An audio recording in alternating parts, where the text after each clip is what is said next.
বরগুনা জেলা শহর ঘেঁষে পশ্চিম দিকে বয়ে গেছে খাগদন নদী। নদীর পার ধরে বরগুনা পিরোজপুর খুলনা আঞ্চলিক মহাসড়ক।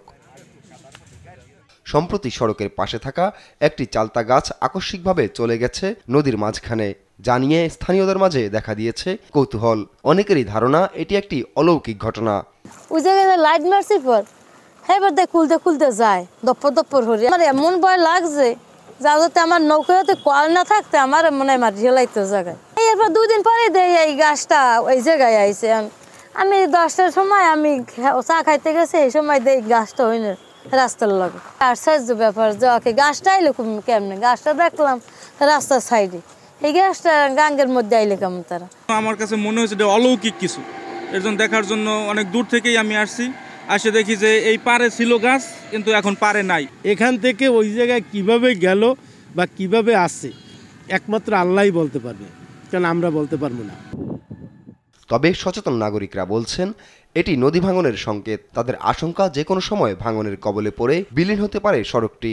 জিন বা শয়তান যেটাই বলে, এরা নাকি নিয়ে রেখা দিয়ে আসে, একদম সুন্দর মতো দাঁড়ায় আছে। কিন্তু এটা আসলে এটা একটা মানে এদিকের প্রচলিত কথা, কিন্তু এটা হইতে পারে এমনটা যে এখানে ভাঙতে ভাঙতে বা এই নদী ভাঙন যেটা বলে, ভাঙনের কারণে এটা হইতে পারে।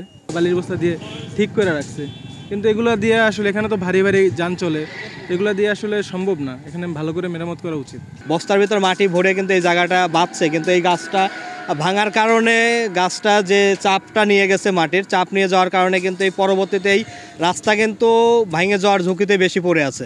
চলাচল করলে ওই জাহাজ চলাচল করলে ওই রাস্তাটা ভেঙে যেতেছে, মাটি ভেঙে ভেঙে পড়তেছে। মাটি দ্রুত এই রাস্তাটা মেরামত করতে হবে, আর নাইলে রাস্তাটা ভেঙে যাবে। এটা যদি মেরামত করা না হয় তাহলে পরবর্তীতে রাস্তাটাও ভেঙে আস্তে আস্তে নদীর ভিতরে চলে যাবে।